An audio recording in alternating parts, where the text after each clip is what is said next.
بسم اللہ الرحمن الرحیم۔ رسول اللہ صلی اللہ علیہ وآلہ وسلم نے ارشاد فرمایا، رشتہ داری کاٹنے والا جنت میں نہیں جا سکتا۔ جس شخص سے علم کی کوئی بات پوچھی جائے جس سے وہ جانتا ہو، پھر وہ اسے چھپائے تو روز قیامت اسے آگ کی لگام ڈالی جائے گی۔ جنت میں ایسے لوگ داخل ہوں گے جن کے دل چڑیوں کی طرح نرم ہوں گے۔ رسول اللہ صلی اللہ علیہ وآلہ وسلم نے فرمایا، مسکین کو اپنے ہاتھ سے دینا بری موت سے بچاتا ہے۔ ہمارے اور کافروں کے درمیان فرق نماز ہے۔ جس نے نماز چھوڑ دی اس نے کفر کیا۔ مسلمان اور کفر و شرک کے درمیان فرق نماز ہے۔ جس نے کسی مسلمان کو خوش کیا اس نے مجھے خوش کیا۔ تم میں سب سے زیادہ عزیز مجھے وہ شخص ہے جس کے عادات و اخلاق سب سے عمدہ ہیں۔ رسول اللہ صلی اللہ علیہ وآلہ وسلم نے ارشاد فرمایا، قرآن پڑھا کرو کیونکہ قیامت کے دن یہ اپنے پڑھنے والوں کے حق میں سفارشی بن کر آئے گا۔ اپنی موت کو یاد رکھنا۔ نبی کریم صلی اللہ علیہ وآلہ وسلم نے فرمایا، جب تم نماز کے لیے کھڑے ہو تو اسے الوداعی نماز سمجھ کر ادا کرو۔ اللہ کو سب سے زیادہ پسندیدہ کام مسلمان کو خوش کرنا ہے۔ میری چاہت اور خواہش ہے کہ میری امت کے ہر فرد کے دل میں سورہ یاسین ہو۔ سب سے زیادہ ناپسند اللہ تعالیٰ کو وہ شخص ہے جو سب سے زیادہ جھگڑالو ہو۔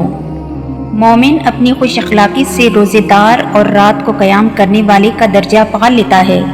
حضرت محمد صلی اللہ علیہ وآلہ وسلم نے فرمایا کہ بستر پر جاؤ تو آیت الکرسی پڑھ لیا کرو۔ اللہ تعالیٰ کی طرف سے تمہارا ایک حفاظت کرنے والا مسلسل تمہارے ساتھ رہے گا اور کوئی شیطان صبح تک تمہارے پاس نہیں آئے گا۔ کامل مومن وہ ہے جو خوش اخلاق ہو اور گھر والوں سے نرم سلوک کرنے والا ہو۔ جنت والے ہر جمعے کے روز اللہ سے ملاقات کریں گے۔ جو چاہتا ہے کہ اس کے رزق میں فراغی ہو اور اس کی عمر دراز ہو تو وہ صلہ رحمی کیا کرے۔ مسلمانوں، اپنے گھروں میں اکثر قرآن مجید پڑھتے رہا کرو کیونکہ جس گھر میں قرآن مجید نہیں پڑھا جاتا اس میں خیر و برکت نہیں ہوتی۔ گناہوں سے توبہ کرنے والا مومن ایسا ہے جیسے اس نے گناہ کیا ہی نہیں۔ رسول اللہ صلی اللہ علیہ وآلہ وسلم نے ارشاد فرمایا، جب تو بیمار کے پاس جائے تو اس سے اپنے لیے دعا کی طلب کر۔ بیمار کی دعا ایسی ہے جیسے ملائکہ کی دعا۔ جب اللہ تعالیٰ کسی بندے سے محبت فرماتے ہیں تو اسے نرم مزاج بنا دیتے ہیں۔ رسول اللہ صلی اللہ علیہ وآلہ وسلم نے فرمایا، میں جنت میں تھا کہ مجھے کسی کے قرآن پڑھنے کی آواز سنائی دی۔ میں نے پوچھا، یہ کس کی آواز ہے؟ مجھے بتایا گیا کہ حارثہ بن نعمان کی۔ آپ صلی اللہ علیہ وآلہ وسلم نے فرمایا، والدین سے نیکی کرنے کا ایسے ہی صلہ ملتا ہے۔ حارثہ بن نعمان سب سے بڑھ کر والدہ کے ساتھ نیکی کرتے تھے۔ لوگوں میں بدترین شخص وہ ہے جو اپنے گھر والوں کے حق میں تنگی کرنے والا ہو۔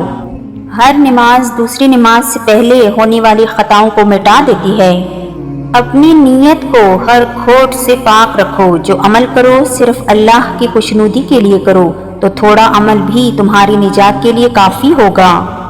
3 ایسے آدمی جن کی عبادت قبول نہیں ہوتی۔ رسول اللہ صلی اللہ علیہ وآلہ وسلم نے فرمایا، 3 اشخاص ایسے ہیں کہ ان کی نماز ان کے سروں سے ایک بالشت بھی اوپر نہیں جاتی۔ نمبر 1، وہ شخص جس نے کسی قوم کی امامت کی اور لوگ اس کو ناپسند کرتے ہیں۔ 2، وہ عورت جو اس حال میں رات گزارے کہ اس کا شوہر اس سے ناراض ہو۔ اور تیسرا، وہ 2 بھائی جنہوں نے آپس میں تعلق ختم کر لیا ہو۔ لوگوں پر آسانی کرو، سختی نہ کرو اور خوشی کی بات سناؤ، نفرت نہ دلاؤ۔ فرمان مصطفیٰ ہے، رشتوں کے طے کرنے میں دینداری کو مقدم رکھو۔ جب عورت اپنے خاوند کے سوا کسی غیر کے لیے زینت کرے تو وہ اس کے لیے آگ و عیب ہے۔ اللہ تعالیٰ ماں باپ کو ستانے کا گناہ نہیں بخشے گا۔ رسول اللہ صلی اللہ علیہ وآلہ وسلم نے فرمایا، کیا میں تمہیں جہنمی لوگوں کے بارے میں نہ بتاؤں؟ ہر سخت مزاج، بد اخلاق اور تکبر کرنے والا جہنمی ہے۔ بہترین اخلاق یہ ہے کہ جو تم سے تعلق توڑے تم اس سے جوڑو، جو تمہیں محروم کرے اس کو عطا کرو اور جو تم پر ظلم کرے اسے معاف کر دو۔ لوگوں پر ایک ایسا زمانہ آئے گا کہ روپے کے بغیر کوئی چیز کام نہ دے گی۔ صبر کے ساتھ آسانی کا انتظار کرنا عبادت ہے۔ رسول اللہ صلی اللہ علیہ وآلہ وسلم نے فرمایا، اللہ تعالیٰ فرمائے گا کہ ہر اس شخص کو دوزخ سے نکال دو جس نے مجھے ایک دن بھی یاد کیا ہو یا مجھ سے کسی مقام پر ڈرا ہو۔ دو عادتیں ایماندار آدمی میں جمع نہیں ہو سکتی، ایک کنجوسی، دوسرا بد اخلاقی۔ جسے غم و افکار گھیر لے اسے چاہیے کہ لا حول ولا قوت الا باللہ بکثرت پڑھا کرے۔ کھجور کو ناشتے میں کھاؤ تاکہ تمہارے اندرونی جراثیم کا خاتمہ ہو جائے۔ جس نے ہمیں ملاوٹ والی چیز دی وہ میری امت سے نہیں۔ اللہ کو سب سے زیادہ پسندیدہ کام مسلمان کو خوش کرنا ہے۔